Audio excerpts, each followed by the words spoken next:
Hello and welcome to मध्य मुकाबिल। मैं हूं रबिया खान और मेरे साथ मौजूद हैं रऊफ क्लासरा। सबसे पहले नजर डालते हैं कुछ अहम खबरों पर। ईरान अमेरिका मुमकिना जंग बंदी मुआहदे के करीब पहुंच गई। अमेरिकी मीडिया का बड़ा दावा सामने आ गया। चीन ने खित्ते में ईरान को स्ट्रेटेजिक पार्टनर करार देकर ईरान के खिलाफ अमेरिकी जंग को गैर कानूनी कह दिया। दूसरी तरफ ट्रंप ने ईरान की तरफ से नया मुआहदा कबूल न करने पर शदीद बमबारी करने की धमकी भी दी। इंडिया ने भी यूएई पर हमलों की मजम्मत कर दी। इस सारी अहम तरीन सूरत हाल पर तफसीली गुफ्तगू करने के लिए हमारे साथ मौजूद होंगे साबिक वफाकी वजीर खारजा इंजीनियर खुर्रम दस्तगीर खान। इसके अलावा पीटीआई सेक्रेटरी जनरल सलमान अकरम राजा अपनी पार्टी रहनुमाओं और वकला पर फट पड़े। बानी पीटीआई की हिदायत नजरअंदाज करने का इल्जाम लगा दिया। पार्टी फंड में एमएनएस की तरफ से फंड्स ना देने का भी शिकवा, नाम मंजर आम पर लाने की धमकी। अलीमा खान पहले ही अपनी पार्टी लीडरान के अडियाला ना आने पर नाराजगी का इजहार कर चुकी हैं। पार्टी में इख्तलाफात शदीद हो गए हैं, इस पर भी बात करेंगे। और इस्लामाबाद के पॉश सेक्टर F6 में नौजवान के अगवा और कत्ल में पुलिस की बदतरीन कारकर्दगी पर आज सेनेट इंसानी कमेटी के मेंबरान शशदर रह गए। कमेटी अरकान का इस्लामाबाद में नाकस सिक्योरिटी पर शोर शराबा। हुकूमती सेनेटर आबिद शेर अली ने नौजवान के कत्ल पर संगीन सवालात उठा दिए। चेयरपर्सन समीना जहरी ने पुलिस से वाकये की रिपोर्ट तलब कर ली। इस केस में होने वाली नई पेशरफ्त पर भी तफसीली गुफ्तगू करेंगे आज के प्रोग्राम में। और सदर जरदारी हुकूमत और एस्टैब्लिशमेंट के दरमियान नई जंग शुरू हो गई। 28वीं तरमीम 9 जून से पहले मंजूर करवाने की हुकूमती कोशिश, जबकि सदर जरदारी तरामीम को बजट इजलास तक मौखिर करवाने के लिए सरगर्म। आसिफ जरदारी रुकावट बनने में किस हद तक कामयाब होते हैं? हुकूमत, एस्टैब्लिशमेंट या फिर सदर जरदारी? जीत किसकी होगी? इस अहम स्टोरी का फॉलो अप भी आज आपके साथ शेयर करेंगे। लेकिन सबसे पहले बात कर लेते हैं ईरान अमेरिका मुमकिना जंग बंदी के हवाले से। और ऐसा कहा जा रहा है कि शायद अगले आने वाले चंद घंटों में जो है वो कोई डील जो है वो तय हो जाए या दोनों पार्टीज जो हैं वो टेबल पर जो है वो आ जाए। इस पर बात करने के लिए हमारे साथ मौजूद है, तफसीली जो है वो जायजा लेते हैं साबिक वफाकी वजीर खुर्रम दस्तगीर हमारे साथ मौजूद हैं। अस्सलाम वालेकुम खुर्रम साहब, बहुत शुक्रिया ज्वाइन करने के लिए। वालेकुम अस्सलाम, शुक्रिया आपने मुझे मदऊ किया। खुर्रम साहब बताएगा, कुछ पॉजिटिव ऐसा लग रहा है कि डेवलपमेंट नजर आ रही है, इसको आप कैसा देख रहे हैं? जहां पर जो अमेरिका के वजीर जंग हैं पीट हेग्सेट, उन्होंने कहा कि we have ended operation epic fury. फिर प्रोजेक्ट फ्रीडम जो स्ट्रेट ऑफ हॉर्मुज़ में लॉन्च किया था, ट्रंप ने उसको भी रोक दिया है। उन्होंने कहा ये पाकिस्तान की रिक्वेस्ट पर हमने रोका है। जो 14 नकात ईरान ने दिए थे उस पर भी कोई जवाब वापस दिया है उन्होंने, जो कि ईरान को मौसूल हुआ है। तो इस पूरी डेवलपमेंट को आप कैसे देख रहे हैं? जी, आई थिंक इसमें अहम जो गुफ्तगू थी वो अमरीकी वज़ीर ख़ारजा मार्को रूबियो की थी, जिसमें उन्होंने कहा कि जी ये जो जंग है वो ख़त्म हो गई है। उनके ज़हन में ये भी है कि वो अपनी जो उनकी मुकन्नना है उधर जो पार्लियामान है उसके जो वॉर पावर्स रेजोल्यूशन की जो शर्त है उससे बचना चाहते हैं। वो कहते हैं जी जंग अब हमने ख़त्म कर दी, वॉर इज़ ओवर। अब इशू ये है कि वॉर तो उन्होंने कहा जी ख़त्म हो गई है। इसका मतलब ये कि अमेरिका की तरफ से जो नई बमबारी के इम्कानात हैं अगर जो खत्म नहीं हुए लेकिन अब बहुत कम हो गए हैं। और अमेरिका ने जिस तरह कुछ दिन पहले अपना पहले एक एयरक्राफ्ट कैरियर वहां से उसको विड्रॉ किया, और अब जो उनकी गुफ्तगू आ रही वो यही है कि अब ये सदर ट्रंप जो है जिनके पास वस्त मुद्दती इंतखाबात में 6 महीने से भी कम रह गए हैं, वो अब इसके जो सियासी नुकसानात हुए हैं उनको जंग के, जिसमें वो ईरान के मामले में कोई भी अपना हदफ जो है वो हासिल नहीं कर सके। वो चाहे ईरान के न्यूक्लियर प्रोग्राम को ख़त्म करना या उसको विड्रॉ करना, चाहे वो ईरान को इस चीज़ से रोकना जो इसराइल के कहने पे अमेरिका दबाव डालता था कि अपने उसके जो हवारी हैं दूसरे ममालिक में उनकी वो सपोर्ट जो है वो बंद कर दे, उसमें भी नाकामी हुई। रजीम चेंज में अगरचे उन्होंने अली खामेनेई को शहीद किया, लेकिन वहाँ एक नए जो है रूहानी पेशवर मौजूद है और रजीम चेंज नहीं हुआ। और उसके बरक्स जो है ईरान ने 2 ऐसी नई अपने पास ताकत दरियाफ्त की हैं जो 27 फरवरी से पहले किसी को समझ नहीं थी कि ईरान के पास मौजूद है। एक तो यह कि ईरान ने यह साबित किया कि वो किसी नेवी के बगैर यानी बहरिया के बगैर भी आबनाए हॉर्मुज़ को ब्लॉक कर सकता है। दूसरा यह है कि एक निस्बतन हल्की बमबारी से वो अरब ममालिक और पूरी दुनिया की मशत को मफलूज कर सकता है। अब ये वो चीजें हैं जो 11 साल पहले जब आखिरी मुआहदा अमेरिका ने किया था उस वक्त मौजूद नहीं थी। तो अब जो जिसे कहते हैं ताकत का तवाज़ुन, अब ताकत के तवाज़ुन की बजाय मुआशी तकलीफ का तवाज़ुन जो है वो ज्यादा ऑपरेटिव है, और ज्यादा मुआशी तकलीफ चूंकि दुनिया को है, सदर ट्रंप अभी चाइना भी तशरीफ ले जा रहे हैं अगले हफ्ते, तो जो ज्यादा दुनिया का सारा प्रेशर है वो अमेरिका के ऊपर है, क्योंकि ईरान की जो तकलीफ है उसके साथ हम तो जरूर हमदर्दी कर सकते हैं, लेकिन उसकी दुनिया के ऊपर कोई मुआशी मुज़मरात नहीं है। तो लिहाजा सदर ट्रंप के ऊपर बहुत ज्यादा प्रेशर है, अंदरूनी सियासी भी, बैनुल अक़वामी मुआशी भी, और वो अब इस जंग से बाहर निकल के आगे बढ़ना चाहते हैं। तो ये बताएं कि इतने ज्यादा प्रेशर में क्या कितने चांसेस हैं कि वो जल्दबाजी में जो है वो कोई डील कर जाए? हमेशा उन्होंने इस बात का ख्वाहिश का इजहार तो किया है कि वो ओबामा से बेहतर डील जो है वो करना चाहते हैं, लेकिन आपके ख्याल में ये मुमकिन होगा? क्योंकि वो तो ओवर द ईयर्स एक बहुत सोच समझ के एक बहुत डिटेल जो है वो एक तैयार किया गया था एग्रीमेंट। क्या ट्रंप उससे बेहतर डील कर पाएंगे जितनी जल्दी में वो नजर आ रहे हैं और जितने प्रेशर्स हैं उनके ऊपर? जी मुझे तो नहीं लगता, लेकिन एक डील होगी। अभी जो उसकी लेटेस्ट खबर यही है कि वो एक बहुत ही मुख्तसर सा एग्रीमेंट होगा, और मेरा क़यास ये है कि जो एग्रीमेंट होगा अभी जंग बंदी का जो मुस्तकिल, वो मेनली मुआशी बुनियाद पर होगा कि जी ईरान का मुतालबा ये है कि उस पर से कुछ पाबंदियां जो है वो हटा ली जाएं, उसके अगेंस्ट जो है वो आबना हुर्मुज़ को खोल कर रखने का जो मुआहदा है गालिबन वो एग्रीमेंट होगा, क्योंकि इस वक्त पूरी दुनिया यही चाहती है कि वहां से मशरिक़ वस्ता से जो एनर्जी और नॉन एनर्जी एक्सपोर्ट्स हैं वो बहाल हो। और फिर जो ज्यादा पेचीदा मामला है ईरान के जौहरी प्रोग्राम का, ईरान की जो सपोर्ट है उस अपने हवारियों को, उसके अगेंस्ट जो है अरब ममालिक की भी ये वो चाहते हैं, उनको भी ये गारंटी हो कि ईरान उन पर उस तरह हमला नहीं करेगा। ईरान ये का मुतालबा ये है कि इसराइल उस पर दोबारा हमलावर नहीं होगा। और ये जो ईरान ने अभी मुत्तहिदा अरब इमारात पर जो बमबारी की, उसका यही मकसद था कि मुत्तहिदा अरब इमारात ने इस वक्त जो अपना एक हवारी इसराइल बनाया है उसको ये बताया जाए कि अगर इसराइल कोई गारंटी या कोई एग्रीमेंट नहीं करेगा तो फिर उसका जो हवारी है यूएई उसके ऊपर हमले होते जाएंगे। तो ये एक थोड़ी सी पेचीदा सूरत हाल है, मुआशी मामला निस्बतन सादा है और उस पर पेशरफ्त होगी। सही जी। खुर्रम साहब बहुत शुक्रिया आपने हमें ज्वाइन किया सर। आप क्योंकि मुल्क के फॉरेन मिनिस्टर भी रहे हैं, अभी भी आपकी बहुत ज़्यादा एक ग्रिप है इंटरनेशनल अफेयर्स पे, और आपने हमें तफसील से सारी चीज़ें बताई हैं।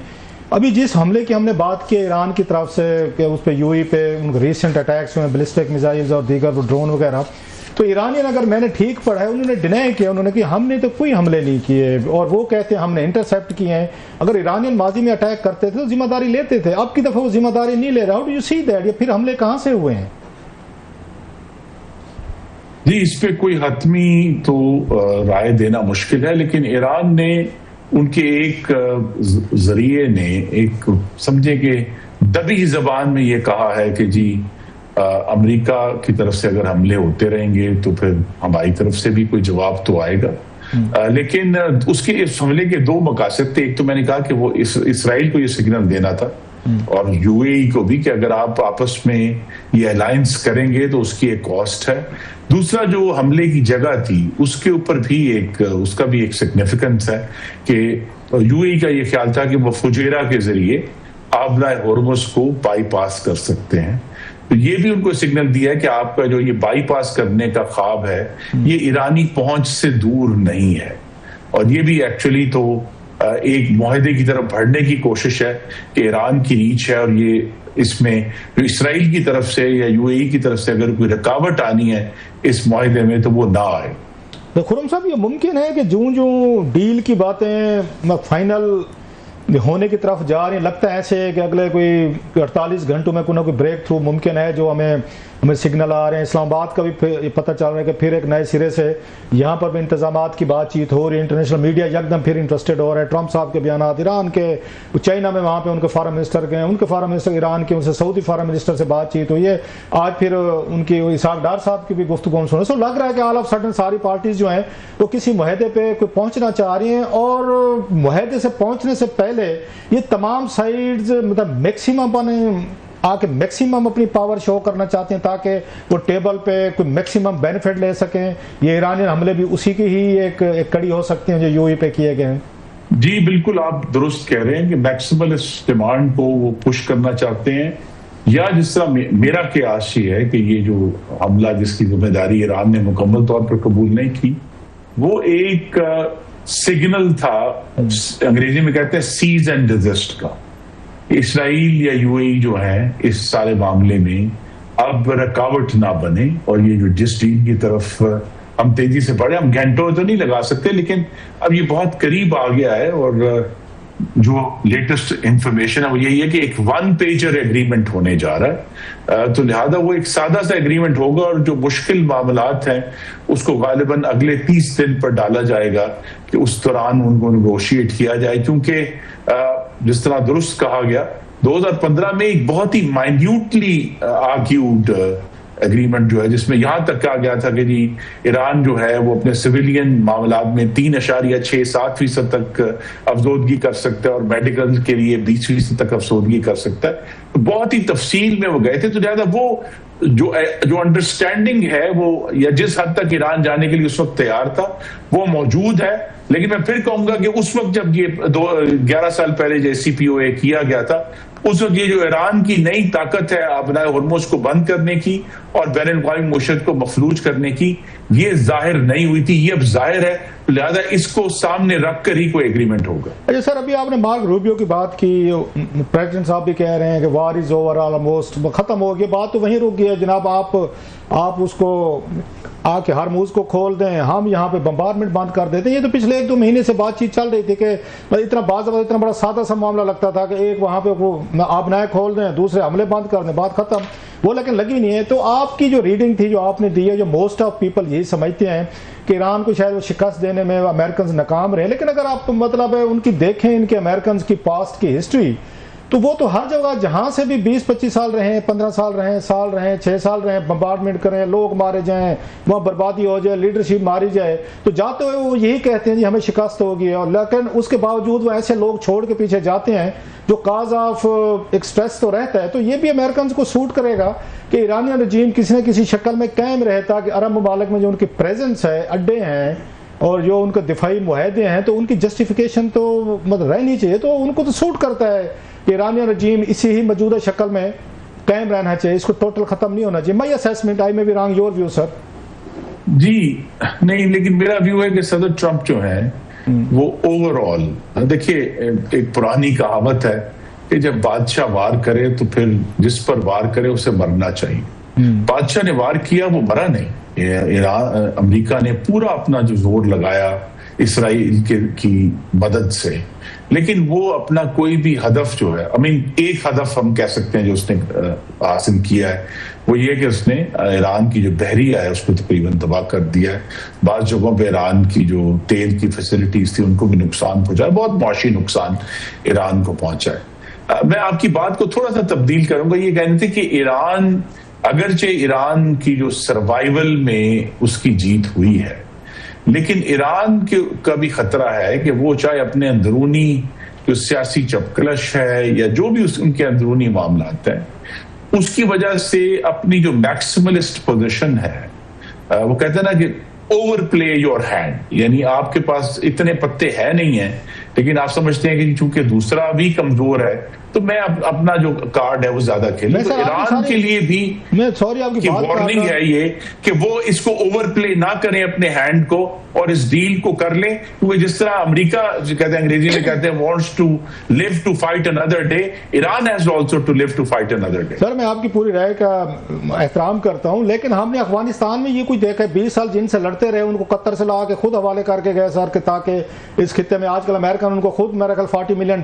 जो है उनको एड भी देते हैं, उनको वीकली एड दी जाती है कि तुम जो दाइश से लड़ते रहो। ऐसे हमने वहां पे इराक में भी देखा। खैर वो एक अलग चीज। जो मेरा व्यू था सर, जब हम ये कहते हैं कि उनके अपने मकासद उनके वो उन्होंने अचीव नहीं किए, उन्होंने उनकी टॉप लीडरशिप को सर एलिमिनेट किया, शहीद किया, जो वो समझते थे हार्ड लाइनर थे, उन्होंने IRGC की लीडरशिप को किया, उनके इंटेलिजेंस उनके चीफ से उनको किया, उनके आर्मी चीफ्स को किया, उनके साइंटिस्ट को किया, उनके उस्तादों को, यूनिवर्सिटीज को, कॉलेजेस को, उन्होंने 35-40 हज़ार वहां पे अटैक्स किया गया, बम्बार्डमेंट। अभी तक तो चीजें वहां से नहीं आ रही हमारे सामने कि कितना बड़ा नुकसान हो, 3-4 हज़ार। मतलब जो टॉप लीडरशिप जब आपकी एलिमिनेट कर दी जाए, तो फिर उसके बावजूद भी आप समझते हैं कि वो गोल अचीव नहीं कर सके, या अमेरिकन चाहते थे कि उनको एलिमिनेट करके ये मॉडरेट लीडरशिप लाई जाए जो कल को उनके साथ बातचीत करे और वहाँ कंटिन्यू करे वहाँ पे उसमें ईरान में। सर देखिए, अमेरिका के जो मफादात हैं वो मिडिल ईस्ट में मौजूद है। गालिबन अमेरिका जो है पिछले 10 साल से मशरिक़ वस्ता से तेल नहीं लेता, वो अब खुद उसमें जो है वो तो एक्सपोर्ट करता है, सेल्फ सफिशिएंट है।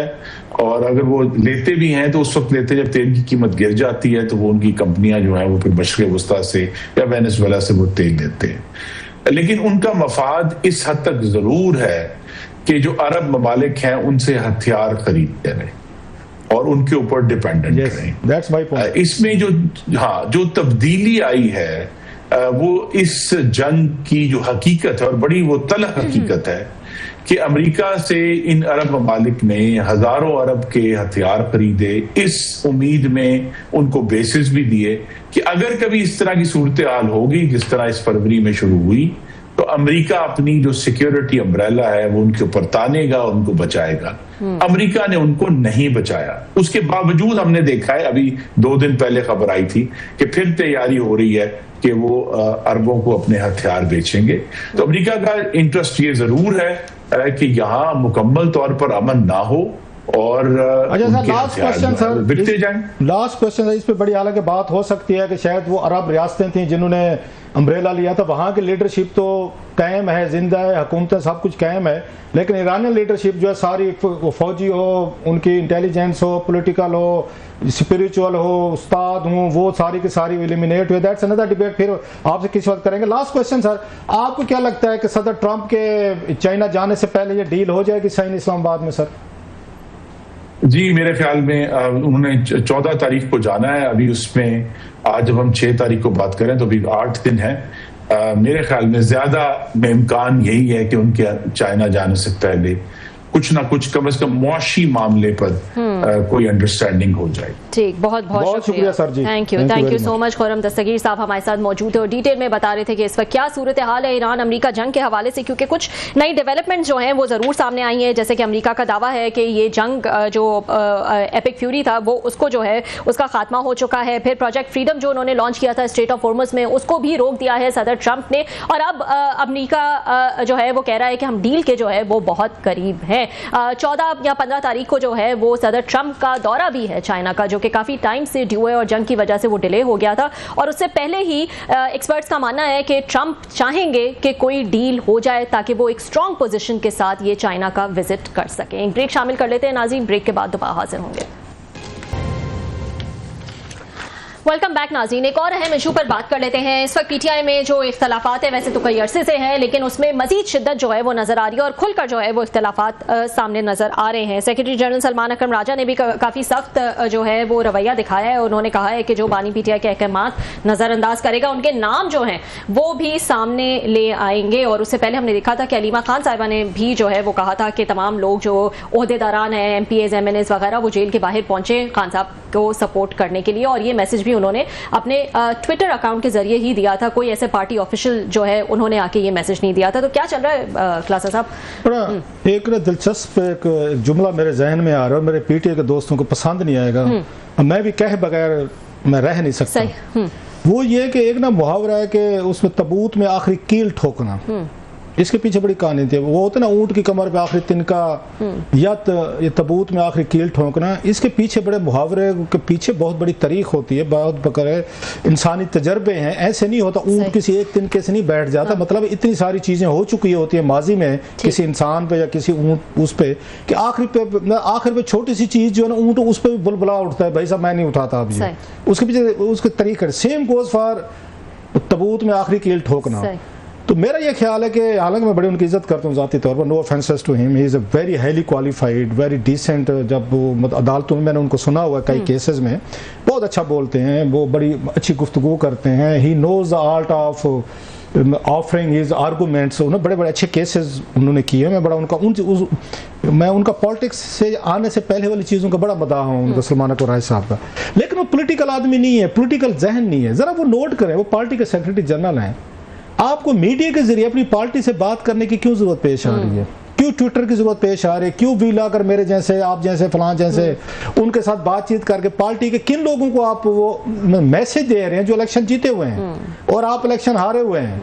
यहाँ पे जो लड़ाई चल रही है वो चल रही है कि एक जहाँ इलेक्टेड पीटीआई है, वो तमाम तर वो रियासती, वो कहते हैं उनके हथकंडों के बावजूद उनके साथ तशद्दुद, उठा लिया, घरों पे हमले, मतलब उनको गायब कर दिया, निशान ले लिया, बल्ला बैट खान सब कुछ ले लिया उन्होंने। इसके बावजूद वो जैसे मार धाड़ कर करा के वो जीत के पार्लियामेंट में आ गए। बड़े बुरे हालात थे जो इलेक्शन हुए थे। So the credit goes to all those elected people जो पार्लियामेंट सेनेट बैठे, कॉमिशन बैठे। उनका अपना एक प्राइड है कि भाई साहब हम बड़े लड़के हैं और खान साहब के चलो वोट पे लेकर है, हमारा भी तो कोई कंट्रीब्यूशन होगा, हमने भी कुर्बानियां दी हैं।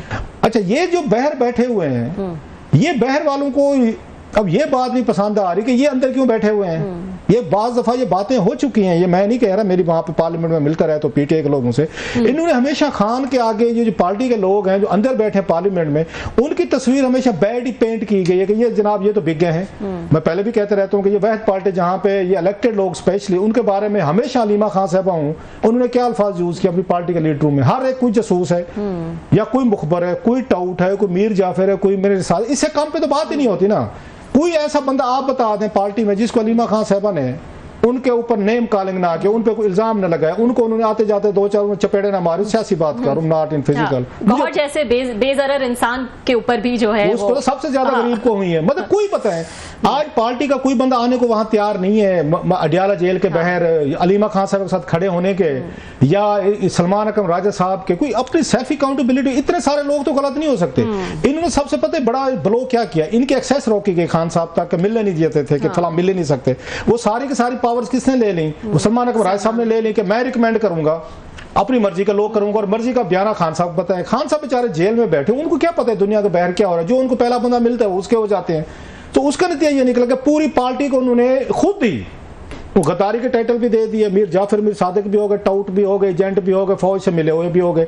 जब हर बंदे पे आपको शक है कि कंप्रोमाइज है तो वो बंदे जेल में आपके बहर क्यों खड़े हों। अच्छा, उनको बेचारों के साथ एक और बड़ा जुल्म हुआ, मुझे दो चार अभी भी मिले हैं, उनको अलाउंसेस मिलते थे, इसके जो कमेटी के वो थे इजलास होते थे, इसके सेनेट की स्टैंडिंग कमेटीज या इसकी आपकी कौमी असेंबली की, and they were doing very well.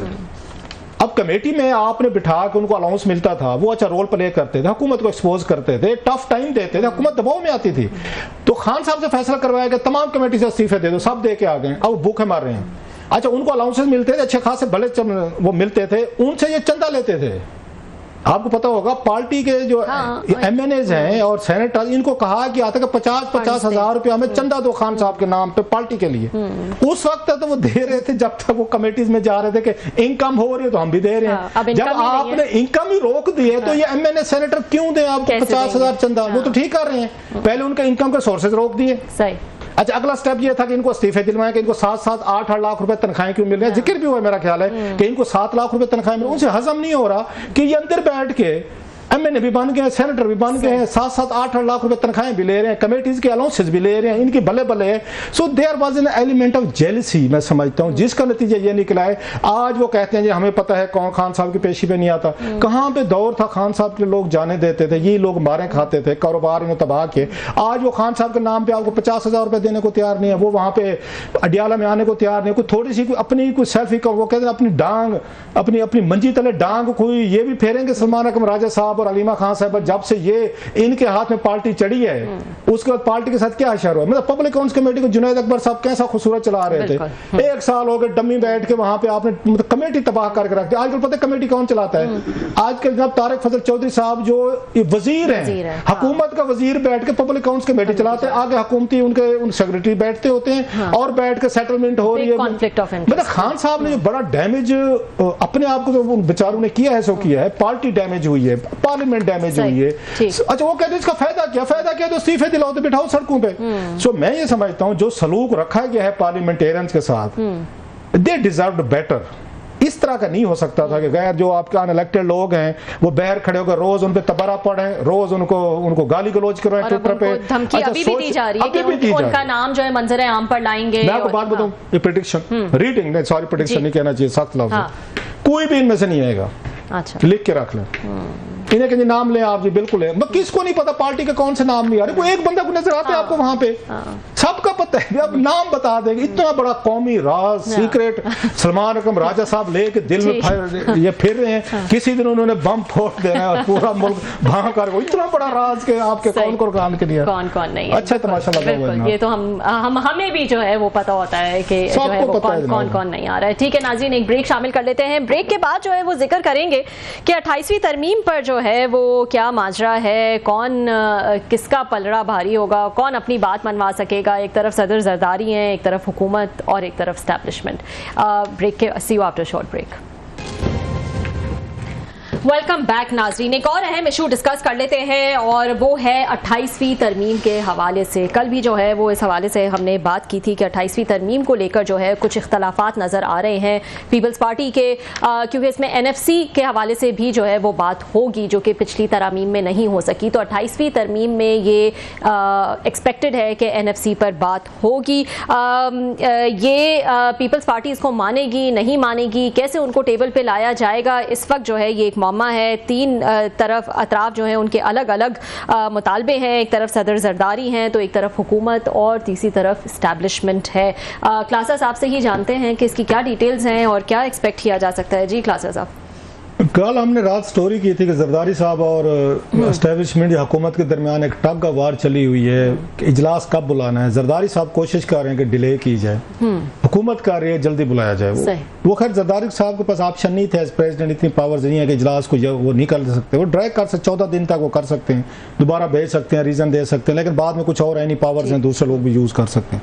आज एक उसमें डेवलपमेंट हुई है, इजलास बुला लिया गया है, इसका सेनेट का इजलास बुला लिया, अगर मोस्ट प्रॉब्ली मेरा ख्याल है शायद मंडे या उससे पहले जो है मंडे तक उसका कौमी असम्बली का भी हो जाएगा। अब इसमें एक नया ट्विस्ट आया है वो ये है कि जरदारी साहब चाहते हैं कि ये 8 जून तक वो कोई हाउस के अंदर 28वीं तरमीम को ना आने दें। ये टेबल नहीं होनी चाहिए 28, अब 8 जून तक, 8 जून तक किसी ना किसी तरीके से आप इसको डिले करें।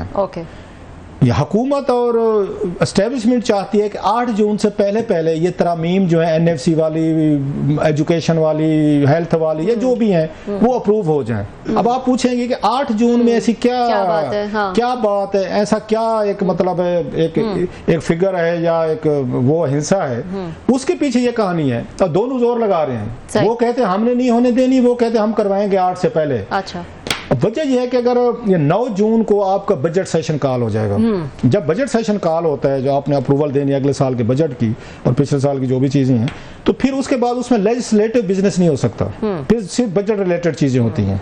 सो उसका मतलब ये होगा कि बजट जो इस साल का बजट होगा अप्रूव होगा, उसमें ये आपकी 28वीं तरमीम उसका हिस्सा नहीं होगी, NFC का शेयर कट नहीं होगा, तलीम एजुकेशन नहीं होगी। सो वो जरदारी साहब उसको बचाना चाहते हैं, फिर ये 2027 में हो या 2027 और या 26 का जो अब माली साल होगा, फिर कोई मनी बिल लाया जाए, बड़ा टाइम मिल जाता है ना आपको निगोशिएट करने का, भी हमें क्या देंगे, हम क्या देंगे, ये टाइम बड़ा कम है। और जरदारी साहब के साथ कुछ नहीं मिल रहा, जो वो चाहते हैं कि मुझे मिला जाए, वो जो बात मैंने की वो बिलावल को वजीर आज़म बनवाना चाहते हैं, वो फौज और एस्टेब्लिशमेंट या हमारे वो तैयार ही नहीं है। सो उन्होंने कहा जनाब इसके बाद ही आपको करना पड़ेगा। सो जरदारी साहब की कोशिश है कि 8 जून तक ये इसको ड्रैग किया जाए और हम इसको बिल को ना आने दें, हमें वोट ना करना पड़े, और ये इस साल का जो अगले साल का वो जो बजट है बगैर NFC को वो छेड़े, या जो आपकी लिस्ट है, कंकरेंट लिस्ट है, उसको छेड़े बगैर ये गुजर जाए, अगले साल देखेंगे ना। अब फौज भी या एस्टेब्लिशमेंट भी तैयार बैठे, नहीं सर हमने तो करना है, फिर कौन साल इंतजार करे। अब 2 चीजें हैं, एक तो हमारी एस्टेब्लिशमेंट को बड़ा पुराना एक्सपीरियंस है पॉलिटिक्स का, पॉलिटिशियंस का, मेकिंग ब्रेकिंग का, वो भी अपने आप को एक तरह का उस्ताद समझते हैं तमाम मामलात का। जरदारी साहब भी अपने आप को, जनाब जरदारी वो क्या अकेला जरदारी सब पे मतलब भारी है। जरदारी साहब माशाल्लाह 1988 से शुरू हुए हैं, वो वहां से वो पीछे से 50 से शुरू हुए। मुकाबला बड़ा सख्त है कि एस्टेब्लिशमेंट जीतती है, 8 जून से पहले वो तरामी में करा लेते हैं, या जरदारी साहब आप अपनी रीडिंग दे देना जल्दी से, यार मुश्किल नहीं देना चाह रहे, फर्स्ट टाइम से असल प्लेयर बड़े पावरफुल हैं, घोड़ा भी है, मैदान भी है, तलवार भी है, 2 पहलवान बड़े सख्त हैं। उन पहलवानों का मुझे थोड़ा सा दोनों की पावर जो है ना वो बड़ी खौफनाक है, लेकिन होल्ड कर लें रीडिंग, लेकिन लास्टली वो कहते हैं ना मतलब पावर जो है ना जो बैरल ऑफ गन से आती होती है ना, उसका मुकाबला तो कोई नहीं कर सकता। बस जाते जाते आप दे ही गए, इतनी रीडिंग में दे सकता हूँ, इशारों को नहीं हूँ मैं, बैरल ऑफ गन जो मतलब होती है ना उसकी कहते ताकत हमेशा जो समझने वाले हैं वो समझ बस इतना ही कह सकते हैं। नाज़रीन, आज के लिए इतना ही। बहुत बहुत शुक्रिया। कल आपसे फिर मुलाकात होगी।